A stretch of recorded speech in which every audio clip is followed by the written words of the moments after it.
Our next care career is one many are familiar with: family practice medicine.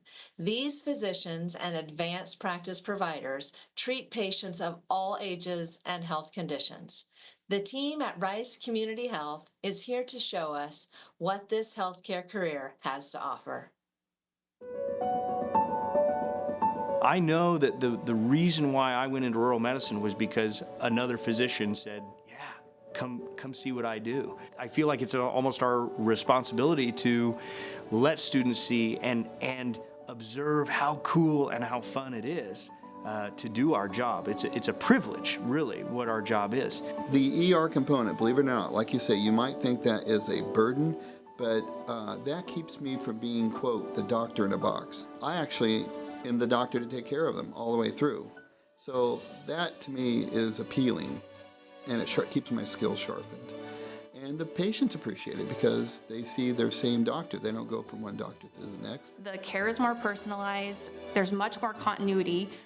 We deliver our own patients. So this patient I'm delivering today, I've cared for her entire pregnancy, and I'm here today to deliver her baby, which is an honor, and she loves it, I love it. Like, it works both ways. One thing that I maybe didn't realize in the rural setting was, I might be putting a cast on a kid in one visit and, doing a well woman visit my next patient. So just the amount of things that we do here that some of the bigger family practices in bigger communities, they wouldn't necessarily do, they would send on to the specialist. So we really, I take care of your laceration and then the next person's broken arm. We really do it all. I think one of the biggest misconceptions about a nurse practitioner is that we don't think independently and that we're the physician's assistant, but we're not. In this setting, we're very independent and we do a lot of critical thinking and decision making independent of a physician. I think really rural medicine lets you do a little bit of everything, which I think is the most rewarding. It can be intimidating, but it's a really cool thing to do.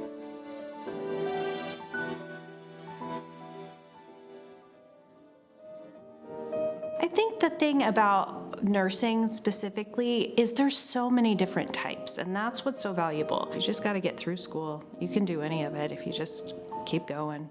Never assume that you're not smart enough, because my scores were average. My grades were average. They were not anything stupendous by any means, but I had the drive and the passion to be there. I think the folks at KU could see that. So don't feel like just because you can't ace the test that you're not going to be a good doctor or even be able to get to medical school. You can.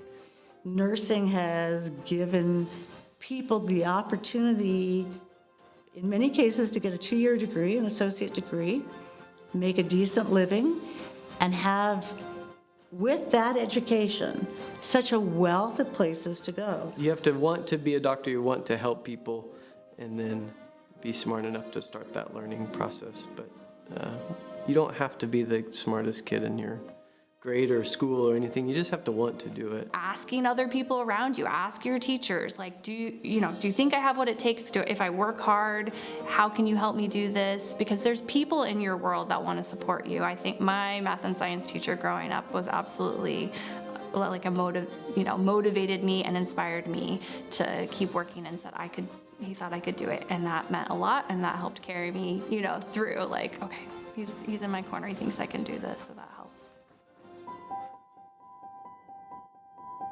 The reason I became a nurse is because I had a daughter that was ill and died. So, and I wanted to be the nurse that that did what she did for me and my family. And so I became a nurse. And then when I started working here, there was a mother who was in labor. This was her second child. Her first child was stillborn. She was very scared throughout the labor process. We connected on a personal level. She's still in the community. We still have that connection. And her child is 18 now. And for a long time, I kept the birth announcement on a bulletin board at my house.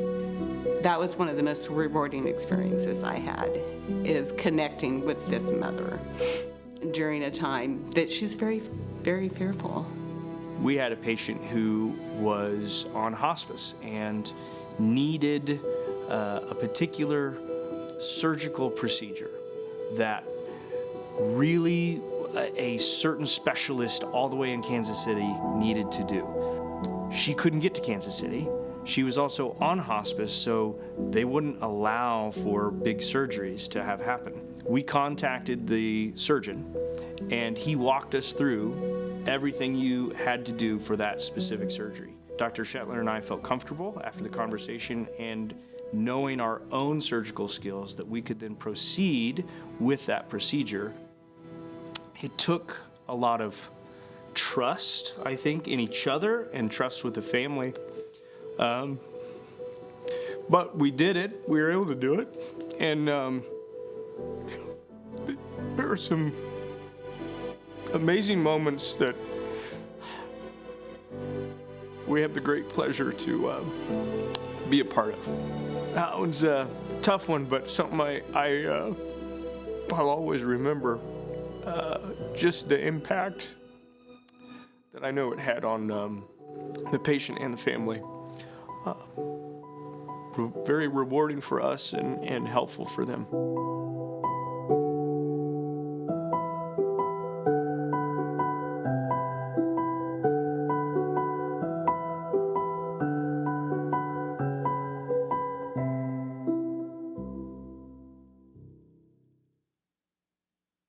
I want to welcome our panel to answer questions about career opportunities in family medicine. Joining us this morning from Rice Community Health are Dr. Christina Darnauer and Dr. Logan Shetler. Good morning. I was hoping you could both share where you went to medical school and where you did your residencies. And I was also hoping you could talk a little bit about what drew you to a rural community in Kansas. So let's start with Dr. Darnauer. Okay. I went to medical school at KU in Kansas City, which is a 4-year commitment after my undergrad degree. So I have an undergraduate degree from Oral Roberts University in Tulsa. And then I went to med school for 4 years. And then I did residency, which is 3 years after that, research family practice residency program, which is in Kansas City, Missouri, on the Missouri side. So after that journey, I have now been in practice in Rice County since 2010. So what drew me to rural medicine was growing up in rural Kansas. When I was a kid, a rural doctor was all I ever knew. I didn't know there were other kinds of doctors. And so I had the opportunity to really be a recipient of rural medicine. And that's what drew me into coming back to a rural community to work. Dr. Shetler? Yeah. Yeah. I went to Kansas State first. That's where my heart is. And then I went to that other school, KU Med, for my MD. I did 2 years in Kansas City and then 2 years in Wichita. It's all the same school, but my clinical rotations were down in Wichita. So that's 4 years after K-State. And then I did my family medicine residency in Spokane, Washington, because I knew I wanted to be a rural Kansas doc for a long time. So residency allowed me to live a little bit outside of Kansas, learn medicine in a different area, and then come back home. Because I'm from Salina, so I guess a little different than Dr. Darnauer is that I grew up in a family with medicine, so I knew other doctors and other specialties, thought everything they did was pretty cool, and I couldn't figure out what I necessarily wanted to do between like working with my hands as a surgeon and sitting in rooms with people as someone who does mostly clinic. And that kind of eventually drove me to family medicine, because in rural family medicine, we do everything. So that's how I ended up here. Thank you guys both. Those are good backgrounds to all the students listening today. Another question I had was, how do you balance the direct patient care with the charting and the paperwork that I know we all know you probably have to do as well? So let's start with Dr. Shetler on this one. Sure.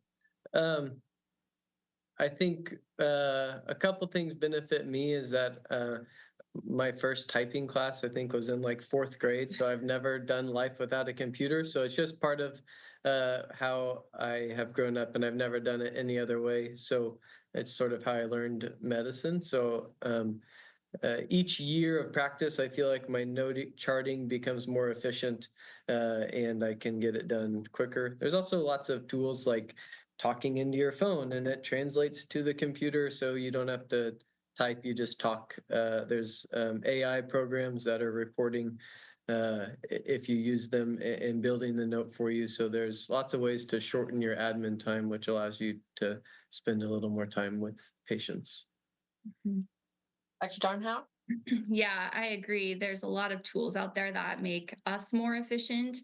I think too, I think about like, especially looking back, my kids are older now, 10, 13, and 16. But when they were little, I would do a lot of see all my patients in the day, give them my undivided attention, focus on them. And as soon as I was done with patients, I would rush home to see my family. And then once they got to bed, then I would come back to charting. And so that was my balance, especially during that season, is obviously prioritizing the person in front of me in the room, and then doing the minimum amount to kind of help them and get things rolling for them. But then a lot of the like extra administrative stuff I was able to do when it worked better for my family. Well, thank you guys both. I know we have students from across the state and adult learners as well watching today. And so we're going to ask Jaron what kind of questions he's receiving in the chat that we can answer. So Jaron, what are you seeing? Yeah, thanks, Cindy. And maybe we'll start with, you shared a little bit both of your educational journeys, your residency training, but could you maybe dive a slightly deeper on that residency? What does that mean? How many years does that take? And what are you seeing and getting to do through part of that process? Dr. Darnauer, maybe if you would like to start to kick that off, and we'll go to Dr. Shetler. Yeah, residency is actually a really great time. It's kind of an apprenticeship concept. So you're a doctor, you finished medical school, you've done a lot of clinical training, but now you're in a setting where you get to do a lot on your own with supervision and with mentorship and guidance.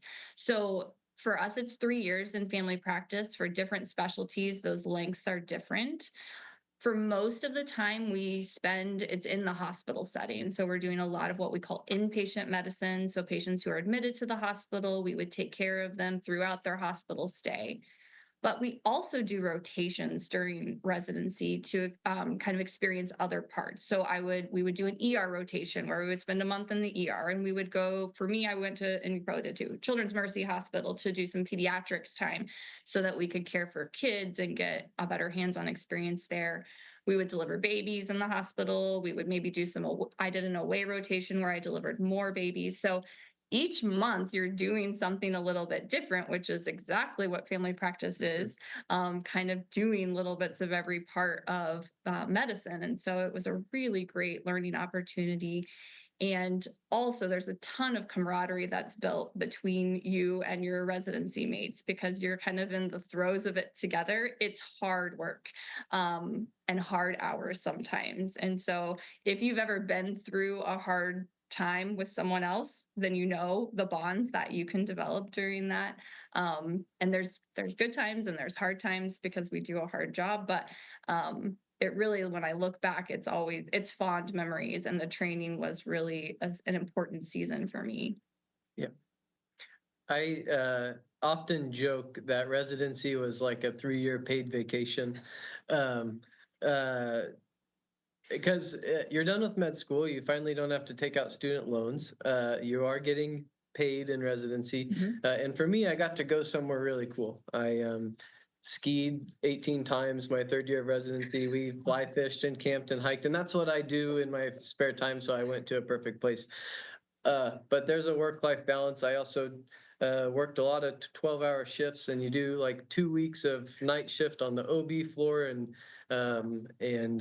probably overworked several times of more than 12 hours. But so it is hard work. You're learning a lot. You're trying to do every specialty in 3 years, and like, you know, a cardiologist does 6 years of training, and we act as the cardiologist in our ER and in our clinic doing a lot of different things. So, you know, you're really trying to learn a lot in that month of residency, because that's going to fall on you. So residency is hard, but very rewarding. Cool to finally get to put into practice what 8 years of schooling has done.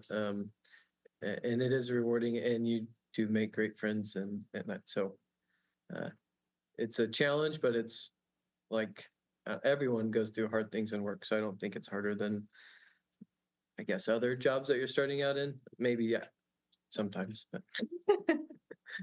Well, thank you. The next question we've had someone ask, what are some of the main differences, if you could share, of working, really practicing, I should say, in rural medicine versus more big city urban medicine? Dr. Shetler, would you like to maybe start with that one? Sure. I have some co-residents who are like practicing in LA.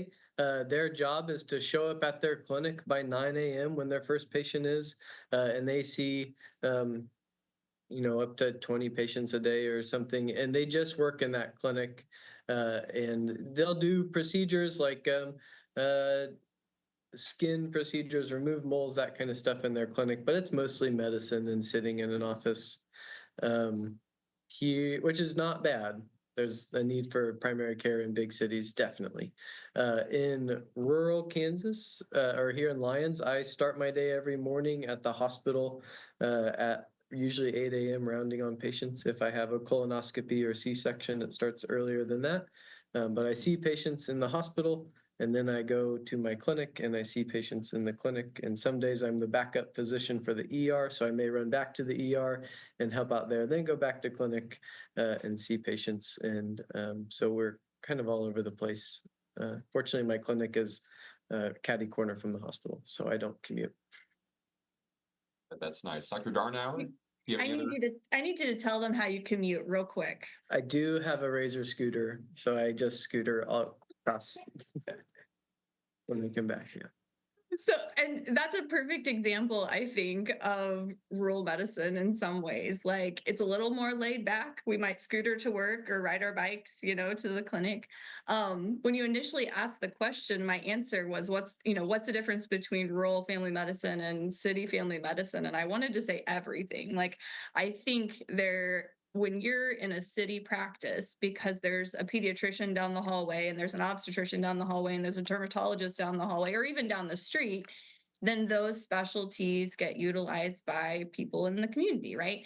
But here, there's nobody else down the street. And so we take off all the moles, we inject knees, you know, when they have arthritis, we deliver the babies, we get to see the newborns in our clinic. And so my clinic days even are so varied in terms of what patients I see, compared to what a city family practice doctor is probably seeing, because I see everybody from 2-day-olds to, you know, my nursing home patients. And so one of my colleagues often says, like, I may get burned out here, but I will never be bored because there's so much variety, and each day looks really different for us, which is fun. We enjoy that.